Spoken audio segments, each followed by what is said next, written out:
I want to make a special appeal that we look out on the roads for persons with disabilities.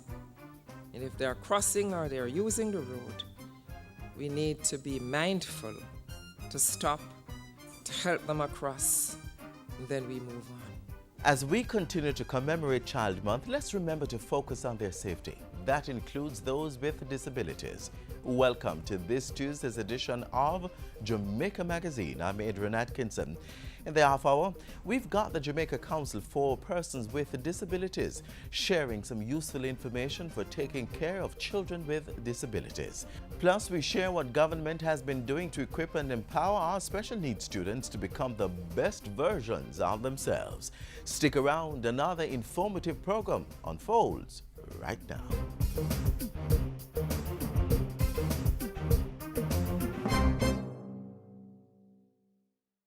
No, son. A verb is an action word. Parents need to become more involved in their children's education. Parents are the first and in many cases the most important teachers. Read with your children. Review their schoolwork. Visit their school. Tapping and rapping and slapping, I said. Nice. High five. Woo! A good education will never decay.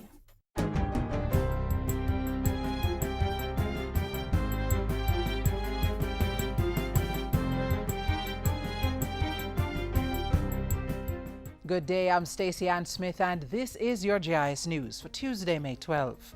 The Jamaican economy has received yet another stamp of approval from the International Monetary Fund IMF, with the latest review showing that government's policies remain effective. At a press conference Tuesday, the IMF mission to Jamaica shared expert opinion on how the economy performed in the January to March quarter. Andrea Chisholm has details. The new head of the IMF mission to Jamaica, Dr. Uma Ramakrishnan, says Jamaica has passed the 8th IMF test and is poised to receive another $40 million from the multilateral agency. All quantitative targets for the January to March 2015 period were met, excepting the primary balance target, which was missed by about $4.1 billion due to lower than anticipated revenues to government. The lower revenue reflects lower inflation and the impact of drought and other external shocks to growth.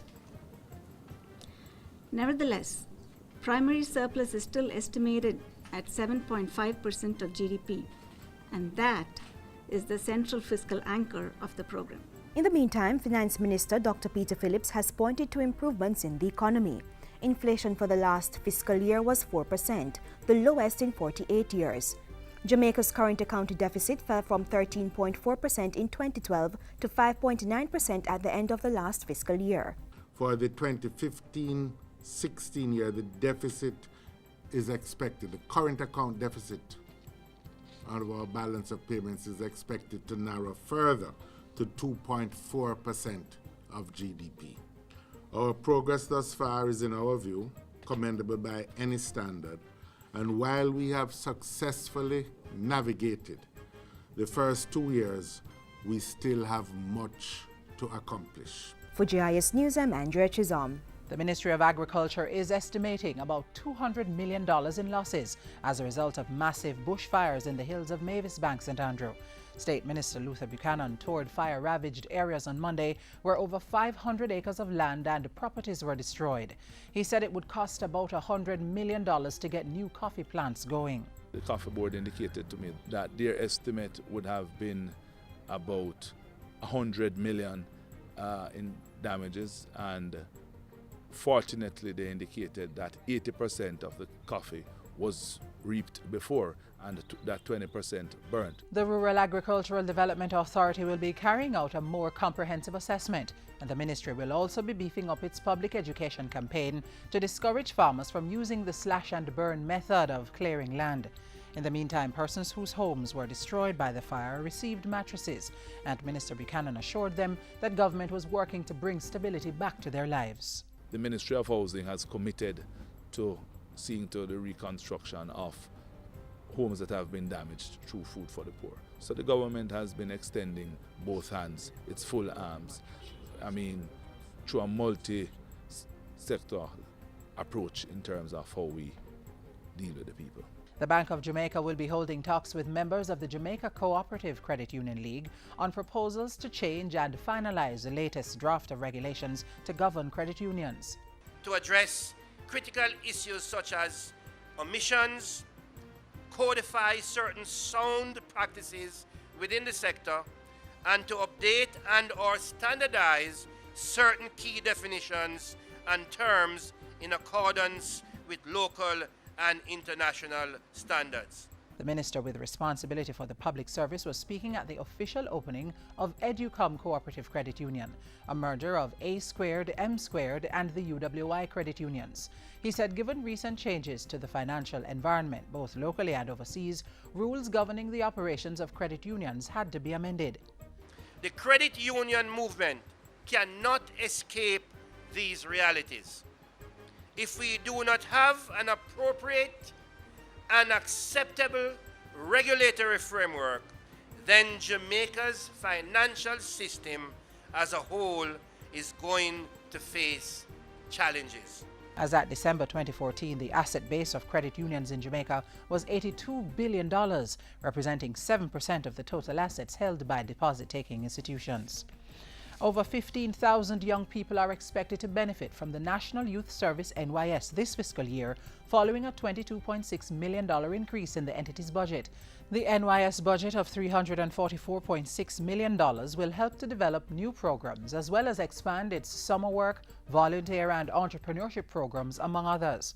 Through a partnership with the 4-H clubs across the island, the NYS will also be rolling out its Rural Youth Empowerment Program to help entrepreneurs. Portfolio Minister Lisa Hanna told Parliament recently that NYS participants would also work more closely with parliamentarians during the fiscal year. I've tasked the NYS to work closer to the members of Parliament, to come to you personally and design training programs with you, because I know you have different cadres that our programs can help you with, and to see how we can also utilize our resources along with yours to push better programs, to give you a more individualized personal attention and touch. And finally, over 300 delegates from the Caribbean and the wider global community will meet this week in Montego Bay for the second International Conference on Science, Technology, Engineering and Mathematics, STEM, and Technical and Vocational Education and Training, TVET. The conference will run from May 13 to 15 and will be held under the theme STEM Education in TVET, Imperative to National and Regional Development. At a recent GIS Think Tank Planning Committee Chairman, Dr. Disraeli Hutton underscored the importance of TVET to national development. If we are going to be able to raise the productivity of the country, the prosperity of our people, we have to significantly find new ways, and STEM is really an opportunity that we are seeking to exploit. Senior Director for TVET Development and Support Systems at the Heart Trust NTA, Dr. Marcia Rowe Amand, said the conference would also seek to strengthen TVET in Jamaica and the region. And that's it for JIS News Today. I'm Stacey Ann Smith. Thank you for watching.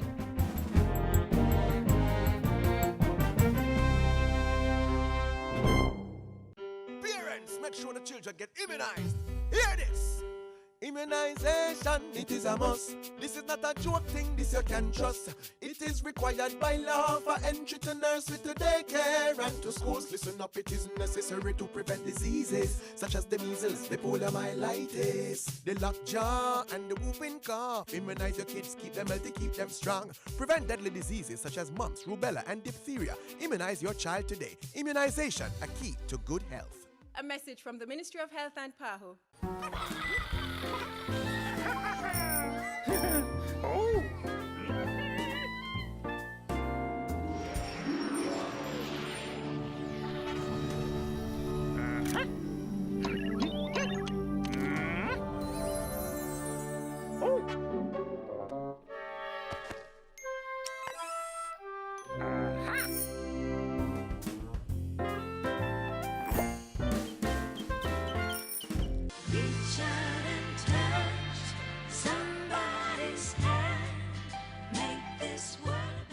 Safeguarding children with disabilities is very important. More so, although all children are vulnerable, but children with disabilities tend to be a little bit more vulnerable because there are sometimes some of them cannot take care of themselves. And so when we think of safeguarding children with disabilities, we have to think of the different disability groups, because there are some who can manage more than others.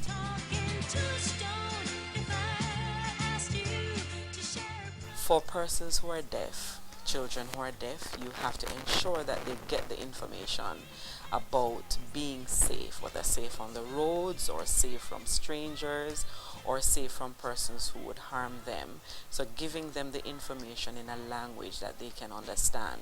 And for us in Jamaica, it's through the Jamaican Sign Language.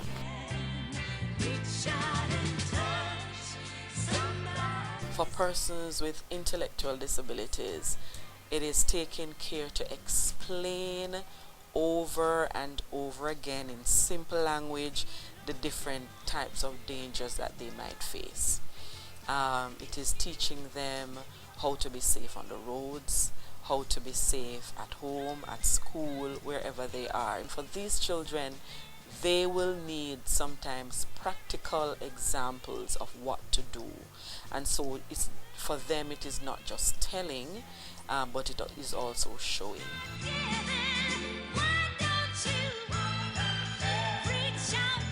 It is very, very important for the child who is blind that they can listen and they can understand readily, but they cannot see, and so they need to be introduced, to the physical feel of things, to know, so that they can be aware of their surroundings. They need to be taught to be more aware of their surroundings, because sometimes it is not about what you can see or feel, but it is just having that sixth sense.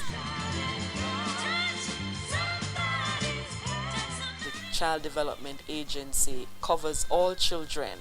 However, there is a Jamaica Council for Persons with Disabilities, the Combined Disabilities Association, the Jamaica Association for the Deaf, the Jamaican Association on Intellectual Disabilities, the Jamaica Autism Support Association, that is there, to help parents and caregivers.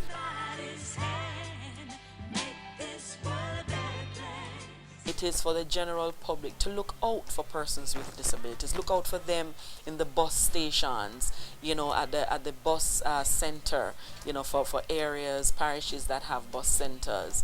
Do not abuse them. Do not shove them aside. Do not, when you're entering the bus and everybody is pushing and shoving, look out for them to ensure that they get on the bus so that they too can get home, if that is their means of transportation. Persons really have to look out. Don't take away their lunch money. Don't spit on them.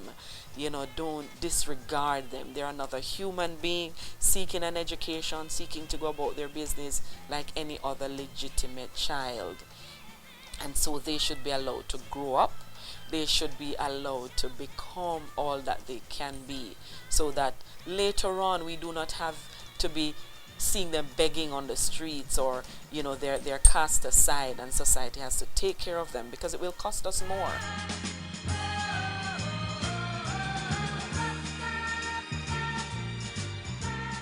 There'll be a better tomorrow.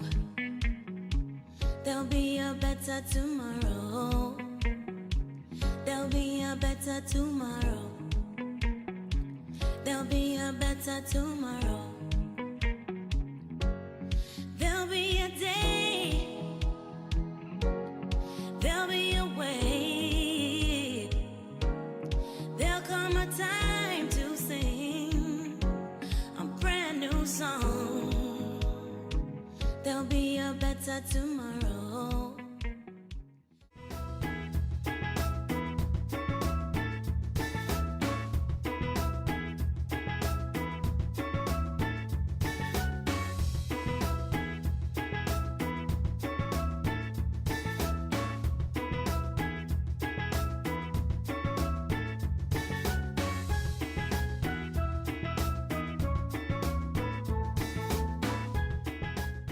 Even as we look out for our special needs children and youth, The government is also doing its part to ensure they are protected. It's part of government's social inclusion priority. And as you'll see next, the intervention is providing these youngsters with the necessary tools to maximize learning. There'll be a better tomorrow. There'll be a better tomorrow.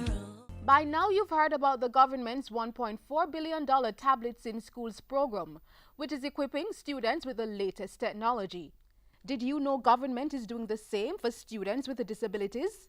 Special needs students from a number of schools were recently equipped with specialized equipment, software, and supplies tailored to their unique learning needs. It's another example of government's commitment to social inclusion and protection for the most vulnerable, a strategic priority. Technology levels the playing field. Technology provides creative solutions that enable individuals with disabilities to be more independent, productive, and included in society and community life.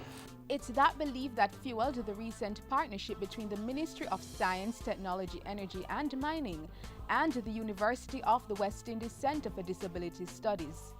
With $34 million in funding from the e-learning program, they bought over 60 specialized pieces of equipment and software for students with disabilities. The specialized pieces of equipment and software constitute the latest and most modern that is available for different types of disabilities. Consequently, the deaf, the blind, physically disabled, and those with intellectual disabilities will be benefiting from this transformative initiative. These initiatives will undoubtedly contribute to a marked improvement in the education of persons with disabilities and ultimately lead to their matriculation for tertiary education. The items include a job access with speech, JAWS software that converts print to voice for blind persons. This is not the optimal screen resolution for the Intel left parent or right parent dual display mode. Then there's software for the deaf, which is in the form of sign language, production of videos, training, and management. Students who may not have the use of their hands get access to software that lets them speak, rather than type information into a computer. Where the blind is concerned, we have purchased equipment that will enable the Salvation Army School for the Blind now to prepare subject areas in maths, using the modern technology to draw circles, triangles, that sort of stuff, so that a blind person will be able to feel those shapes. And that is very critical in the learning process. The items went to 7 schools: the Salvation Army School for the Blind, Listomere Gilby School for the Deaf, Woodlawn Special School, Randolph Lopez Special School, Carberry Court Special School, Landila Special School, and Danny Williams School for the Deaf. And as a bonus, there is one school, a special needs school, Windsor. They will be, all the students and teachers there will be getting their own individual tablet computer. As part of the project, sign language will be incorporated in the teaching of mathematics, English, information technology, building construction, woodwork, and biology at the 7 institutions. It's anticipated that the use of these assistive technology will result in real life-changing experiences for the young people. The Ministry of Education is helping to make that a reality. The Ministry of Education pledges to offer specialist training for teachers in the use of technology for the needs of those who are challenged.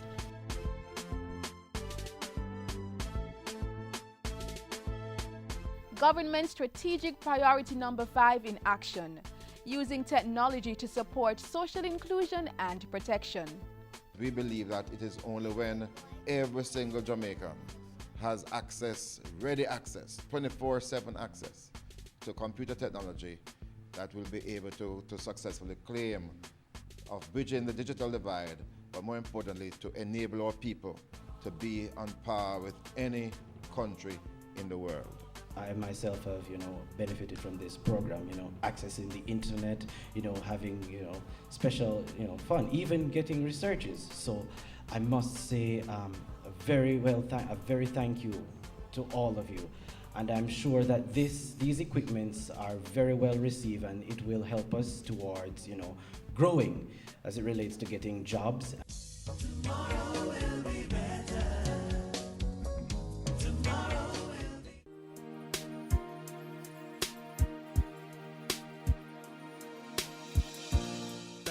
Too many of our children are going missing. Mothers, fathers, please be vigilant. Get to know your children's friends and where they hang out. Tell them never to walk alone, and take them to school if you can. Most importantly, let them feel your love all the time. And as you trot along, do the same for your neighbor's child.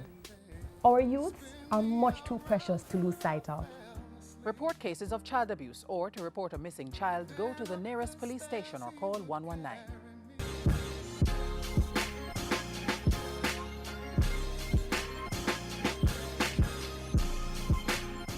Being a nurse is it's quite challenging, and it's a lot of fun depending on what is happening on a given day. I enjoy my job, so I come to work each day and I look for ways and means so I can help to enhance somebody else's life. But it's challenging at times when it's like have patients who die or patients who are very ill. But overall, being a nurse is quite rewarding.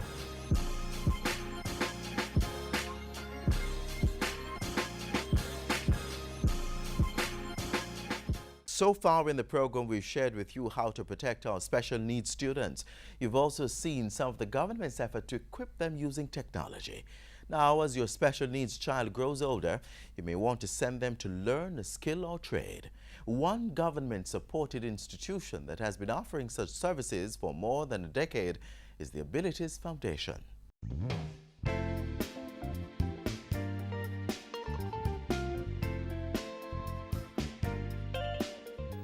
Persons with disabilities often suffer isolation and exclusion from mainstream society.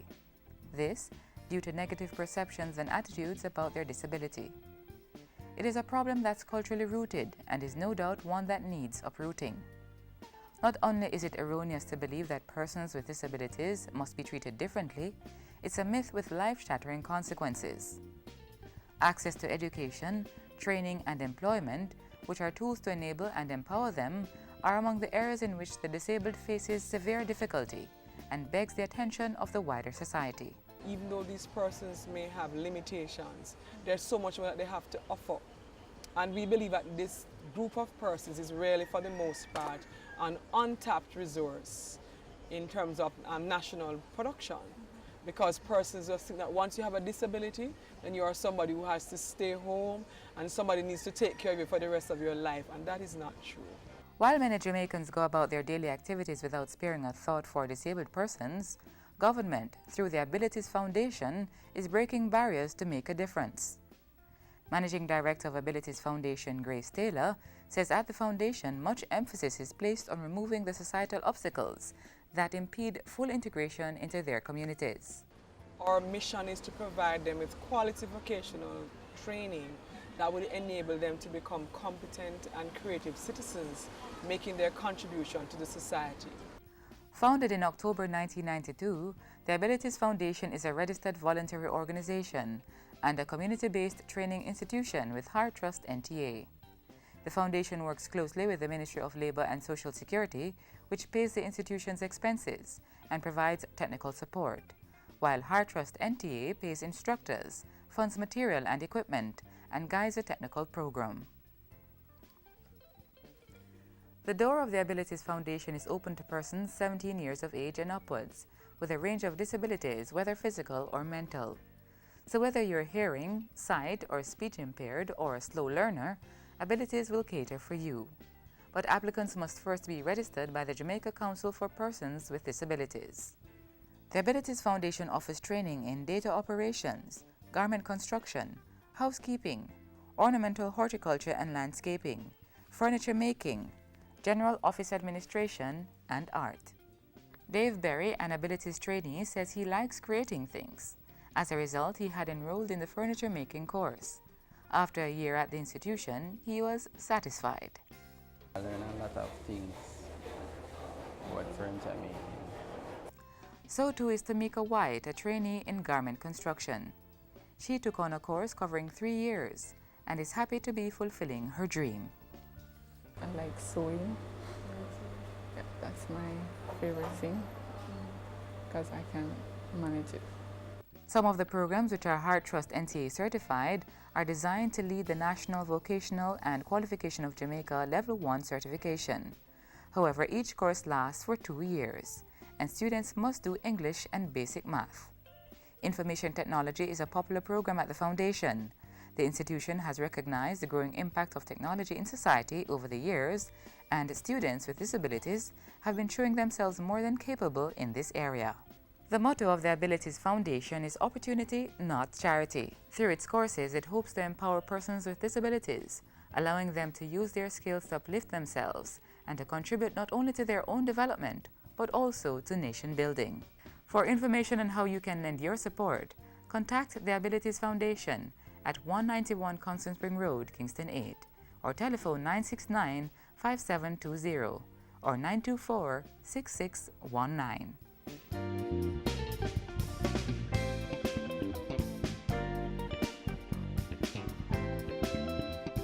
Slow down, drivers, you're moving too fast.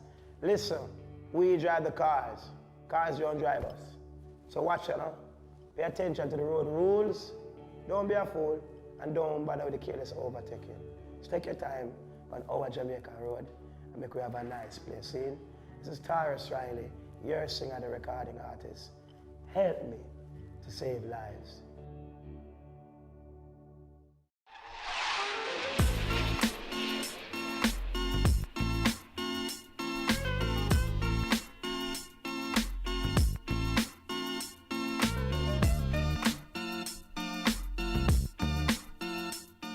We've come to the end of today's program. We want to acknowledge all our hardworking nurses on this International Nurses Day. Thank you for being caregivers to our most vulnerable, including our special needs children. To see a repeat of this program, visit our YouTube channel at WatchGIS and share your feedback by emailing us at jamaicamagazine@gis.gov.jm. On behalf of the entire production team here at the GIS, I'm Adrian Atkinson. Thank you for watching.